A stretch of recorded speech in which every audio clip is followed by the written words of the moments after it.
ইয়া রব্বি হাক্কি মুহাম্মদ লাম্মা গফরতালি। আরে আদম নবী যখন ওই নামের উসিলা দিয়া ক্ষমা চাইলেন, আমার আল্লাহ ওই আদম নবীকে মাফ করে দিছে। কন্যা সুবহানাল্লাহ। আদম নামে সর্বপ্রথম আমায় তুমি বানায়া, তোমার সাথে কাহার নামটা লিখিলা রাখিয়া। আল্লাহ বলে আমার বন্ধু মুহাম্মদ আমার সাথে জড়িত, যাকে সৃষ্টি না হইলে আসমান জমিন না হইতো। কন্যা সুবহানাল্লাহ। ওই আদম নবী মাথা উঁচু করে দেখে আর আজিমের মধ্যে আরে আল্লাহর নামের সাথে রাসূলুল্লাহর নাম লেখা। কন্যা সুবহানাল্লাহ।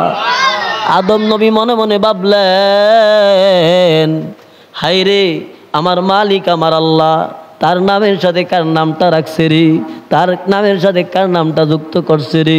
নিশ্চয়ই কোনো প্রেমিকের নাম হবে, আশিকের নাম হবে, মোহাব্বতের কারো নাম হবে। হায়রে আল্লাহর নামের সাথে যার নামটা রাখছে নিশ্চয়ই মোহাব্বতের নাম হবে। আমি ওই নামটাদের একটু ছেড়ে দিয়া চাই না আল্লাহ আমারে ক্ষমা করে কিনা। ইয়া রব্বি হাক্কি মুহাম্মদ লাম্মা গফরতালি। আরে আদম নবী যখন ওই নামের উসিলা দিয়া ক্ষমা চাইলেন, আমার আল্লাহ ওই আদম নবীকে মাফ করে দিছে। কন্যা সুবহানাল্লাহ। আদম নামে সর্বপ্রথম আমায় তুমি বানায়া, তোমার সাথে কাহার নামটা লিখিলা রাখিয়া। আল্লাহ বলে আমার বন্ধু মুহাম্মদ আমার সাথে জড়িত, যাকে সৃষ্টি না হইলে আসমান জমিন না হইতো। কন্যা সুবহানাল্লাহ। ওই যে নবীর উসিলায় আল্লাহ তাআলা আদম নবীকে মাফ করলেন, ক্ষমা করলেন। কেমন মাফ? আদম নবী কোনো অন্যায় করে না, অপরাধ করে না।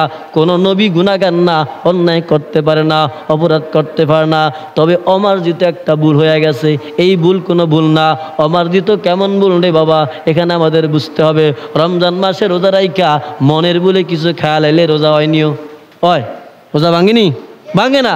এরকম অমার্জিত একটা ভুল হয়ে গেছে, অমার্জিত অনিচ্ছেদ এটা ভুলে গেছে। এটা নবীদের ক্ষেত্রে ভুল বলে না, এটা নবীদের ক্ষেত্রে গুনাহ বলে না। সাধারণত অনুতপ্ত হইয়া আল্লাহর নবী আদম, বাবা আদম কান্না করলেন, মুহাম্মদ সাল্লাল্লাহু আলাইহি ওয়াসাল্লাম উসিলায় মাফ চাইলেন। আমার আল্লাহ মাফ করলেন এই মুহররমের আশুরার 10 তারিখ। কন্যা সুবহানাল্লাহ।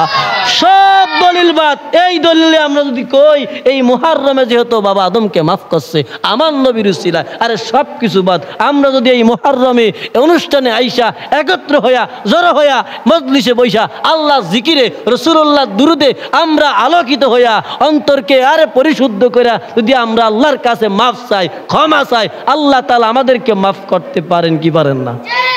কি পারেন না? পারেন না? হ্যাঁ পারেন। এই জন্য আমরা আসছি বাবা, গুনাহ মাফ পাওয়ার জন্য আসছি।